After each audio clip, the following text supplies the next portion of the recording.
Should you watch Fushigi Yugi? Let's discuss it.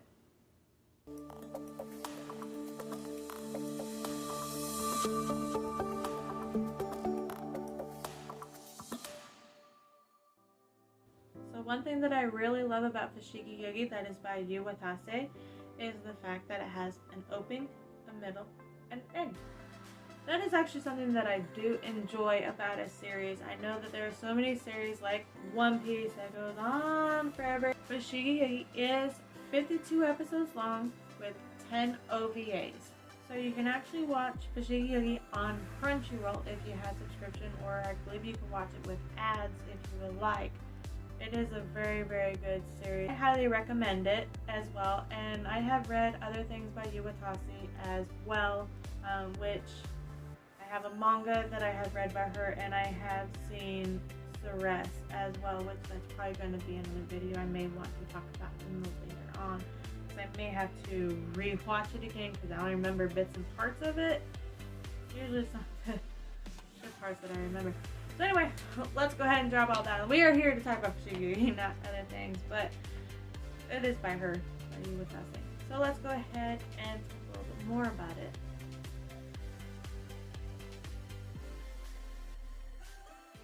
As Miyako Yuki, an average middle school student caught up in studying for exams, is sucked into an ancient Chinese novel titled The Universe of the Four Gods. There she discovers that she is in an ancient country in what is now China, Conan, and is to be the priestess of one of the four gods, Suzaku. As the priestess, her duty is to gather the 7 senshi of Suzaku, who are to be her protectors.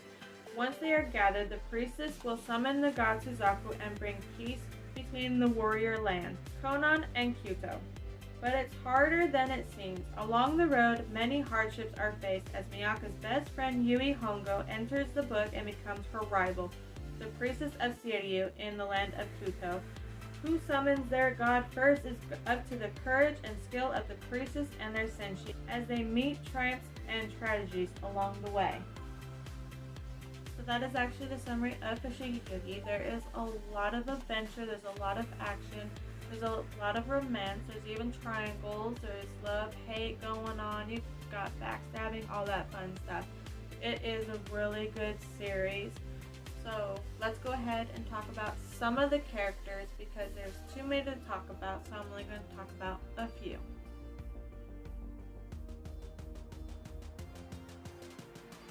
So the first one we're going to talk about is our main girl, which is Miyako Yuki. She is the one that gets thrown into the book. I wouldn't say the first person because her friend Yui Hongo also got thrown in the book the exact same time, but then Yui was actually sent back home within 10 minutes, I believe, give or take. So she ended up getting sent back home and left Miyako there. And that's when Yui ended up finding out that there was a book and everything that was written in that Universe of the Four Gods, she was reading what Miyako was doing. So she was actually in the library just reading this book of Miyako's journey. And that's also when they found out that there was a time difference as well in the book compared to the real world. So you have Miyako, she is trying to figure out what to do. She ends up meeting her very first person, which is Tamahome. And they get along really well at the very beginning.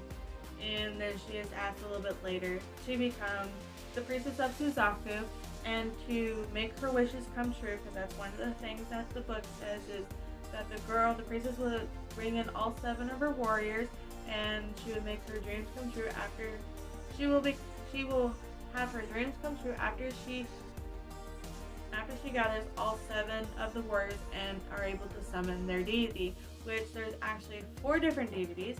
There's the Suzaku, Seiryu, Genbu, and Byaku. Genbu and Byaku are actually talked about a little bit in the series, but not as much as Seiryu and Suzaku, because Suzaku we mostly follow Miyako and her group, and Seiryu we learn a little bit about them more in season 2, They don't have much of a background that you learn about as you do with the Suzaku. You get more attached to the Suzaku than you do the Seiryu, which is really sad because some of the Seiryu characters are good and some are so bad I don't even remember their name. I should just say something.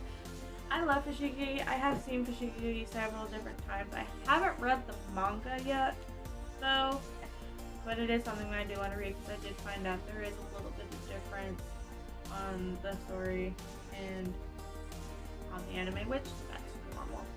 So anyway, going back to Miyako, so she's just a regular middle school girl. She is trying to live her life, figuring out how she's going to do her exams to get into high school, and then she gets sucked into this book because she followed a phoenix up to a forbidden area, and that's pretty much how it all started. So here she is trying to gather all of the Suzaku warriors. I don't really want to say much of their names. I know I brought up Tamahome, but he's like in the very first episode and it's kind of obvious in a way. But I'm not going to bring up any more of the names. I really don't want to go over that because if you haven't seen it, I don't want to spoil it because there's just so much stuff of are they the character, are they not the character kind of thing, and I'd rather keep the mystery to itself. So I'm just going to talk, that's just all what I'm going to talk about with Miyako when it comes to the Suzaku group. And then the Seiryu group, you do have Yui Hongo. And now Yui Hongo, she is Miyako's best friend. They get along really well. They're actually wanting to go to the exact same school together and also be fighting about who gets a boyfriend first. You know, the normal girly thing. So you have that going on, and they have no issue during the whole first season. Like I said, Yui's mostly just in the library reading on the book after she got back and just kind of following Miyako and what Miyako has been doing. And that's kind of what she does until a little bit later in season 2. And Yui is then pulled into the book and she ended up having something traumatic happen to her, which I'm not going to talk about.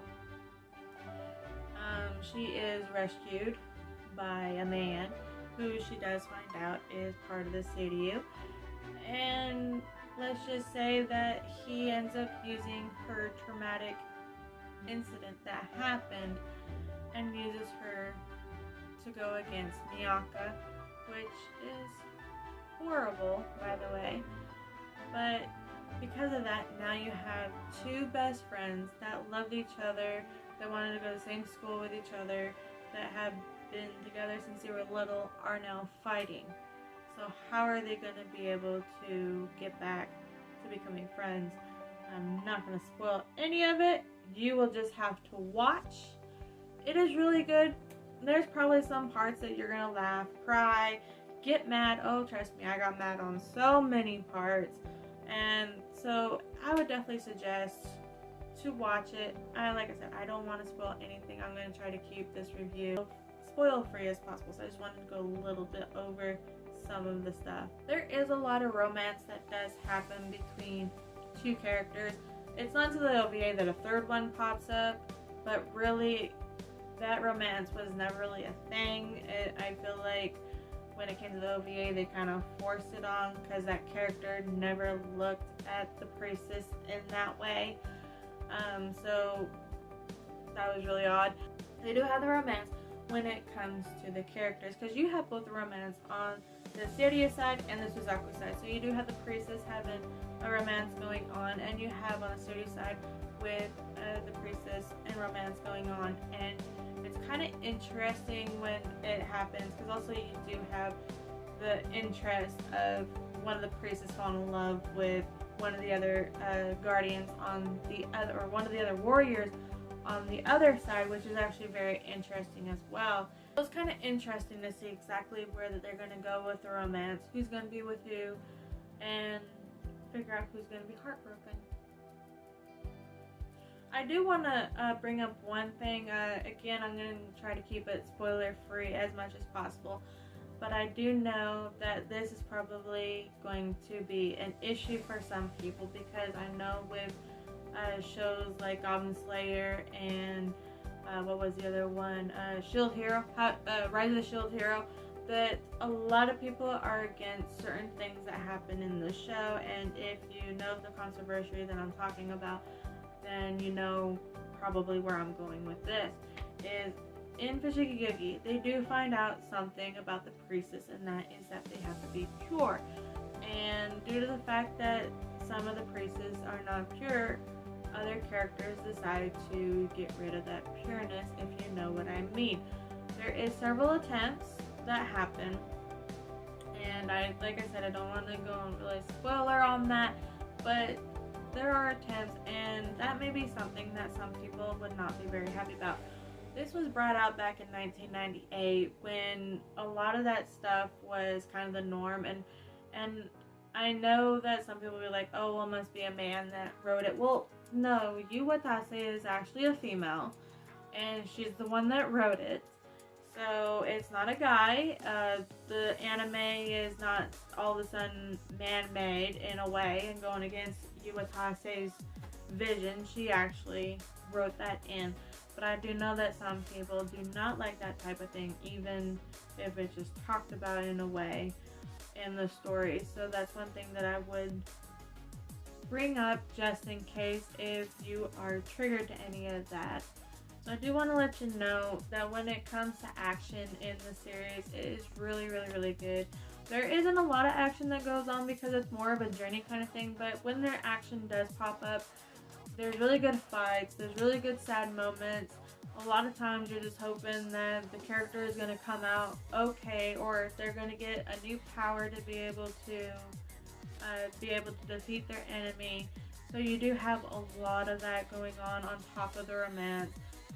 I would say that Fushigi Yugi is pretty much everything that you can almost think of, because it does have the historical element, it does have the Isekai element, because it does go in the book, has the romance, it has the adventure. It has almost everything on it in a way. It doesn't like have horror, like it's not a horror element. I wouldn't really call it sci-fi because it's more of an isekai than it is sci-fi. But other than that, like anything that you would think of like a journey type of show, that's pretty much what Fushigi Yugi is. It is a journey. It is a character that starts off kind of annoying and a brat in a way. Well, she's not really a brat, but she kind of is in a bit. Like, she complains a lot in a way. But she is very funny, I can tell you that. There is a lot of humor in it. But you get to see her grow. And it's not only one of the characters, it's all of the characters. So it doesn't have to just be the ones that were pulled into the book. It's also the characters that are in the book as well. So you see them also grow as well. So you have all of that going on all in this series.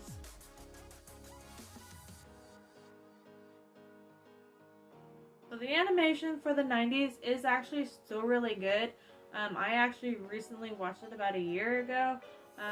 And I still thought that it was really good. There is some panels, like with any anime, there are some panels where you're just kind of like, why do they look like that? I know that there's one episode, actually. I think it's episode 18. Don't quote me on that. It's been a while. I don't know what happened. But the entire episode, the art style changed dramatically. And I was just like, what's this? Why do they look like this?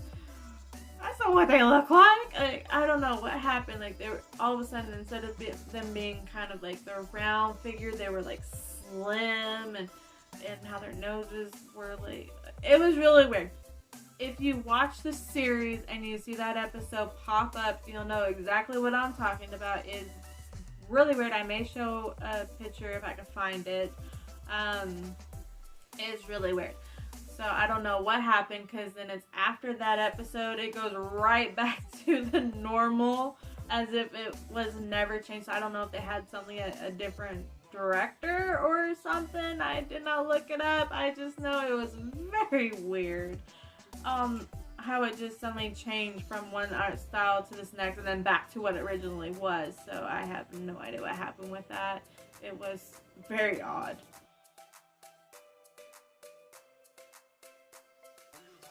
The last question you may be thinking is, should I watch it? And the answer is yes, you really should. Like I've been saying before, it is almost everything all in one, except for, like I said, the horror and the sci-fi. Something is sci-fi, but it's really good. If you really like adventure, if you like, it's not really, I wouldn't say that it's a friend trope, because it's not like, oh well, you're my friend, everybody lives, yeah, it's not that, okay? So don't be thinking that friendship heals everything, because it doesn't. That's just how that is. Stuff happens in here. This will make you cry. This will make you laugh. This will make you mad. This will make you... Sorry, my watch is vibrating. I guess I got my 10,000 steps while moving my hand. But yeah, this will make you laugh. This will make you cry. This will make you happy. This will just make you everything. That's the best way to put it as. It'll just do everything. And it's definitely something that I suggest to watch. I've actually had a couple of my coworkers, I got them into it, and they actually watched all 52 episodes. I got one of them that actually watched all 10 of the OVA too. So I would say it's a good series. If this is something that you are thinking about watching or wasn't quite sure, I would definitely suggest to watch it. I try to keep it as spoiler free as I could. I did add some things in there that I thought that people would at least want to know about before going into the show. But I would definitely suggest. It is older. You're not gonna have the widescreen. You are gonna have that box, so you'll have the black bars on the sides. But don't worry about that. Still watch it. It's really good. I swear, if you watch it, you will probably be so drawn into it, you'll probably binge watch it. That is how good I would say that it is. Again, if you like my content, please subscribe, like, and ring the bell. Have you seen Fushigi Yugi, also known as Mysterious Play? I should have said that a long time ago. It does have an English title. But have you seen it? Tell me in the comments down below. Did you enjoy this series? Have you been able to get anybody else in the series? Like I was able to get a couple of my coworkers in. That's what I try to do. I try to spread the anime around. Haha. So definitely let me know in the comment down below. And again, I do have videos every Monday and Thursday. I said it right that time. So definitely subscribe and ring the notifications so that way you do not miss another video on those 2 days. And I will see you in the next video. Bye!